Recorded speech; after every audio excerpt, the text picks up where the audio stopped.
right, so you just start off with the background, your name and everything. Okay. My name is Iwuaba from San Diego, Nigerian. I hope that's true to me. I'm a personal trainer, actually. I remember actually getting into personal training. Before I was a personal trainer, I was not fit myself, and that's why I relate with a lot of my clients that are not fit, because I was not fit. I was actually in the worst shape of my life when I first went to college. Yeah, people think I'm fit now, but actually, you heard the freshman 15? Yeah. But I had the freshman 25 as far as like how fat I was, as far as the weight that I gained over that time period. But I remember seeing my family, and they were like, "Who is this guy?" Because I blew up. I gained 25 pounds in 4 months, as far as, and not good weight either, like fat. The majority was fat.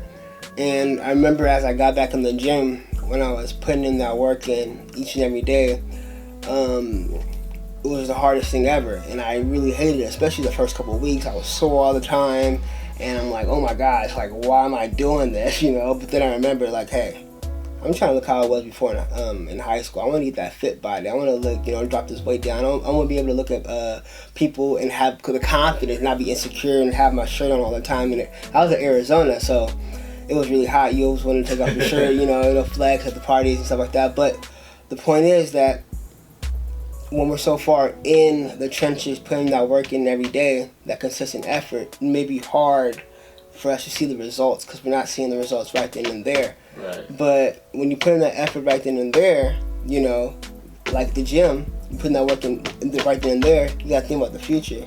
Where's the result am I going to get? So with every battle, it's not always uphill. So there had to be those times where you felt like man, like, why am I doing this? So you said thinking about the future really helped you, but what were those moments like when you just couldn't see the future ever actually happening? The moments tough. Yeah. It's definitely tough. The biggest things that I've seen is surrounding yourself with people that been through similar situations or that know how to get the results. So you can be able to ask them, how did you get these results? You see someone that's fit, you want to become fit, you ask them, what did you do to get a fit body? You see someone that has a certain financial status that you want, you ask them, what did you do to get to that goal? And you consistently apply those methods into your life, and you basically do that. It's mainly reverse engineering it and being consistent in those activities that get you those goals. So, what would you say is the biggest, the biggest event that happened in your life that, jeopardized you losing that vision? Like anything that was just way too overwhelming. Losing the vision. Well, I can think of two things. First of all, one, I wouldn't say losing the vision, but I can talk about me actually finding what I want to do, finding the vision, and then I can talk about an instance where it kind of put the vision to a halt. I'll explain. Okay. For example, I didn't really know exactly what I wanted to do for a long time. I thought I knew what I wanted to do, but I really didn't know what I wanted to do as far as like, what am I going to do in my life? What am I going to do? I didn't know for the longest time, and I found out that you can actually be able to not only touch a lot of people through fitness and just meet a lot of people through fitness, and I found fitness was kind of my vehicle. The vision got put to a halt when I went through cancer treatment. Wow. And that was December, because I don't know if you know anybody that went through cancer treatment or actually seen them.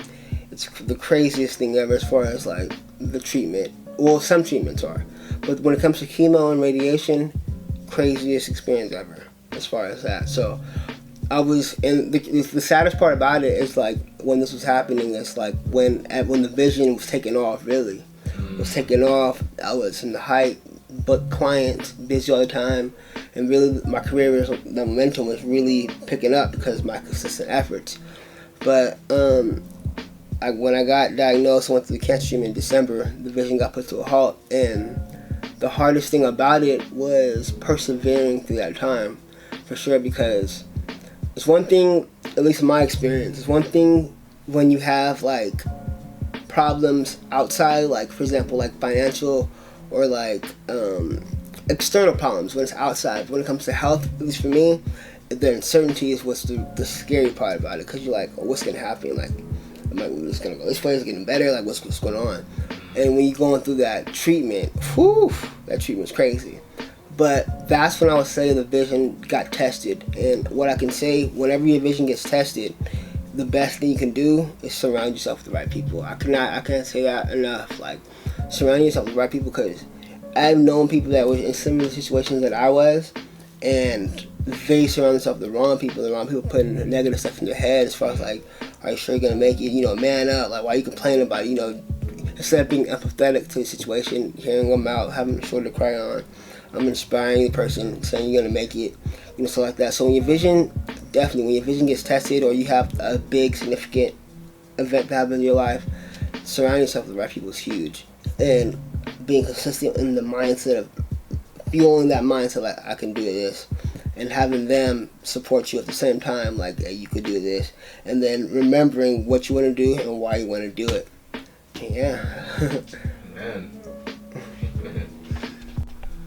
So you talked about surrounding yourself around the right support system. Is that like a life or death thing? Is that really that important?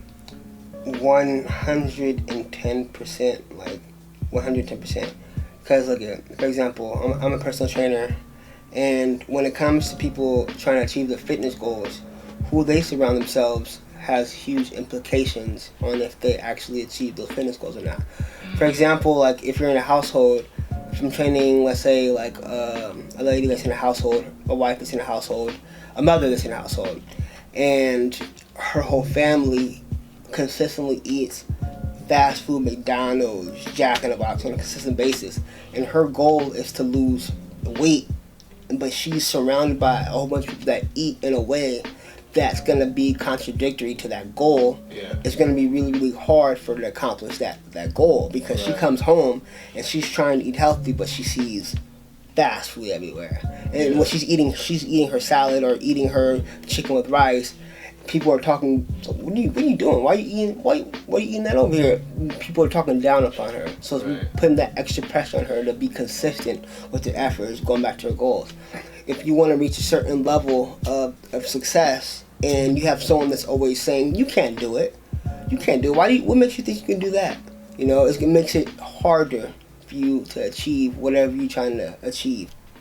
So kind of like to wrap all the wisdom that you set up in like a gift box and give to somebody else, what would you say to somebody who's battling with consistency and staying motivated, keeping the vision on their mind and all that different stuff? I think, actually, I know what I would say to them. The biggest thing is like not trying to complicate what the goal is. You know what I'm saying? It's to simplify it as much as possible. And that's how you be consistent. For example, if I know I have a certain goal, like I said before, you got to break down the steps. Break down the steps into simple steps for you to be actionable on it today. For example, if you want to work out and your goal is to lose weight or gain muscle, that goal right there, it seems far-fetched. You know, losing 20 pounds seems far-fetched. But if you say, you know what, I can go to the gym today. Okay? Yeah. I can go to the gym 3 more days this week. And you take those consistent efforts of just going to the gym, showing up, consistently working out, eventually in the future, you're going to get to that goal.